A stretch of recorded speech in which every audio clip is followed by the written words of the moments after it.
Welcome back, college algebra students. This is Mrs. Cornell.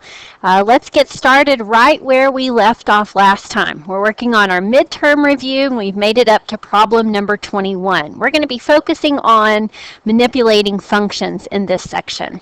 So we begin with the function called g of x, and we're asked to determine g of negative x. So I'm simply going to replace the argument x with the argument negative x. So everywhere I see an x in the function rule, I'm going to replace it with a negative x. So we're going to end up with negative x quantity squared plus 2 times negative x plus 1. So notice our new function is just like the original function, except all of the x's have become negative x's. Now our goal is to simplify. So on this first term, when we square a negative, we get a positive, so we end up with x squared. Second term, we have 2 times negative x, which we could rewrite as minus 2x, and the plus 1 just drops down to this step. Now, I'm not trying to solve for anything, so I don't need to set it equal to 0. I don't need to find x. I'm simply plugging in the new argument and simplifying. On problem 22, we're still using the function g of x, but in this case, I'm replacing the argument with x plus 3. So again, everywhere I see an x in the original function, I'm going to replace it with x plus 3. So you can think about putting x plus 3 in those red boxes up there. So the first term is x squared. We're going to rewrite that now as x plus 3 squared. The second term is 2 times x. We're going to write it as 2 times x plus 3 and plus 1. So we've successfully plugged in the new argument. Now we need to simplify. So the x plus 3 squared means x plus 3 times x plus 3. We'll FOIL that out on the next step. But we can go ahead and distribute the 2 into this set of parentheses. So we end up with plus 2x plus 6, and this plus 1 just drops down to the next line. On our next step, let's go ahead and FOIL this set of binomials. So the product of the first 2 terms is x squared. The product of both the outside and inside terms turn out to be 3x. And the product of the last terms there is 9. So dropping down our 2x, while we're at it, let's go ahead and combine this 6 plus 1 and call that 7. Here we are at the last step. We simply need to combine like terms. The highest powered term is x squared, so we'll lead with that. And then we're going to combine all the x terms. So we have 3x plus 3x, which is 6x, plus another 2x gives me 8x. And then finally, we'll combine our constant terms. 9 plus 7 gives us 16. So our solution here is x squared plus 8x plus 16. Again, you're not solving for anything. Your goal is just to simplify, combine like terms.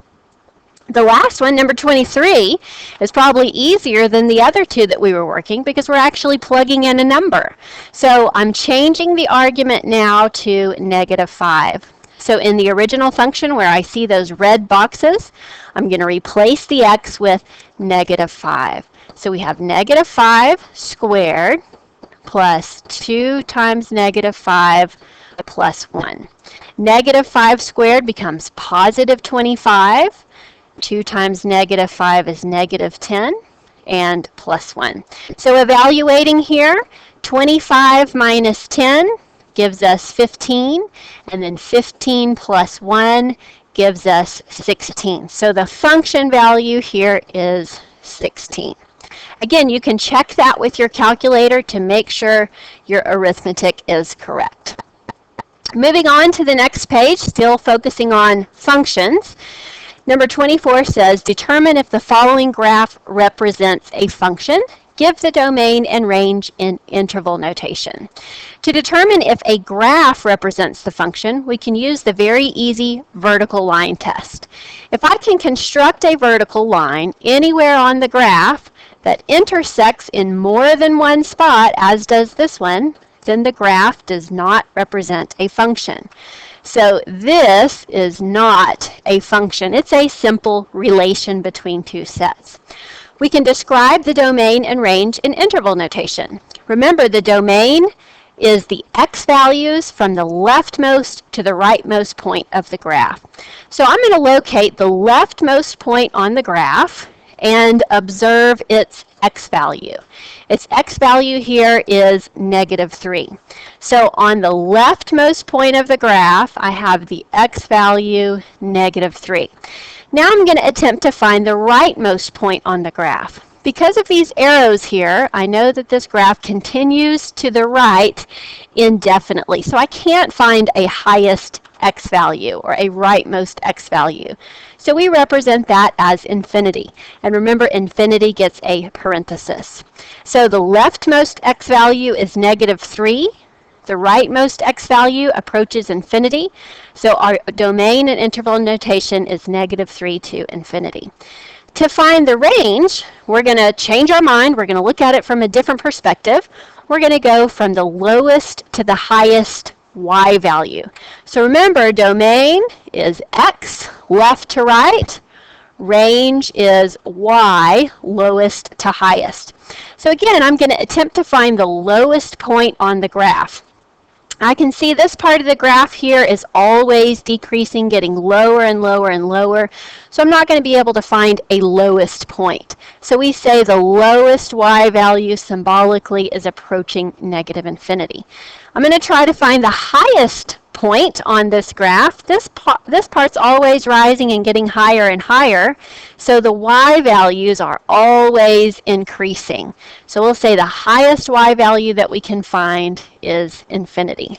So again, domain is x values left to right. Range is y values lowest to highest. Continuing on to the next problem, analyzing a graph. We're given a function.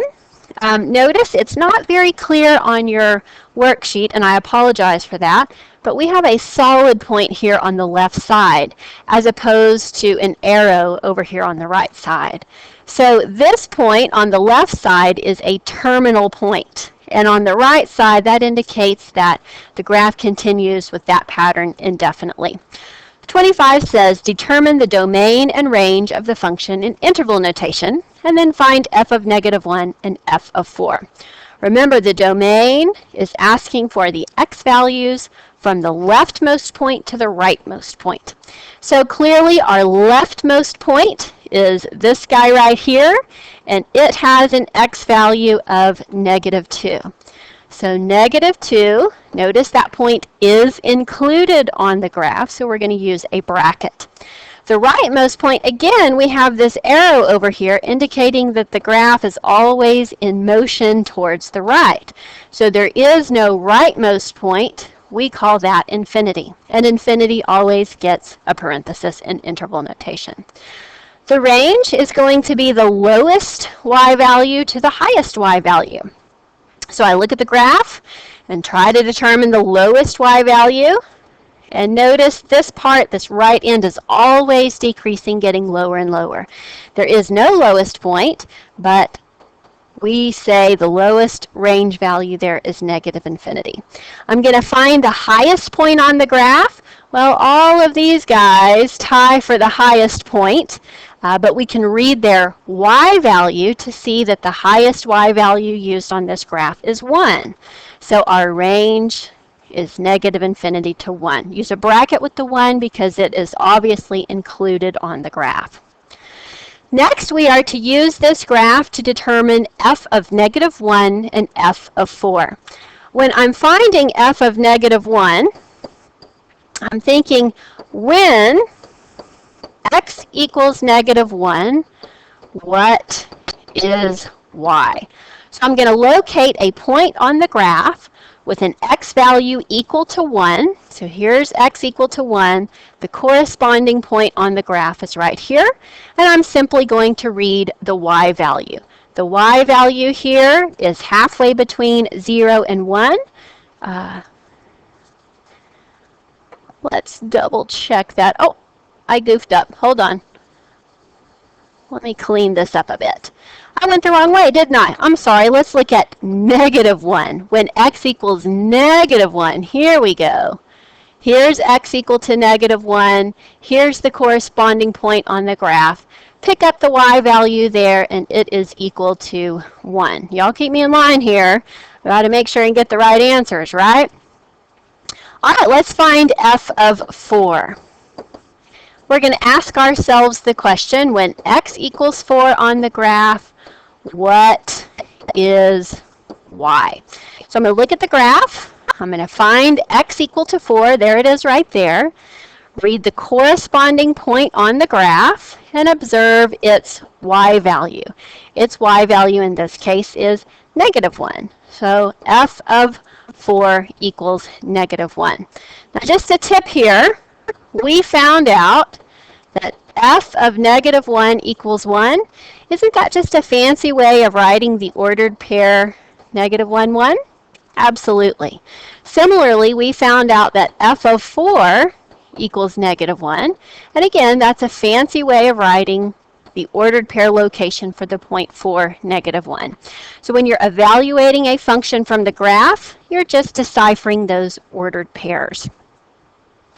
Determine the intervals where the function is increasing, decreasing, or constant, as number 26 requests. Well, if I read the graph from left to right, I can see this part is level or constant, and this part is going down or decreasing. And it's not going up or increasing anywhere. So there are no intervals of increase. The interval of decrease we identified as the right half of this graph. Now here's the tricky part. We can see that this part is decreasing, but I have to quote this relative to the x values. So I want to figure out the leftmost point where it begins to decrease and the rightmost point where it stops decreasing. So here, the leftmost point where it is beginning to decrease is 0. The rightmost point is infinity. Okay, now there's a little bit of an error in our book. I don't know if you noticed it, but they quote intervals of increase and decrease with brackets. We're always going to use parentheses whenever we quote intervals of increase and decrease. The reason is at this point right here, it's neither constant or decreasing, it's where it changes. But rest assured, because we do have this issue in our book, I'll give you full credit either way if you mess up the parentheses or brackets on intervals of increase or decrease.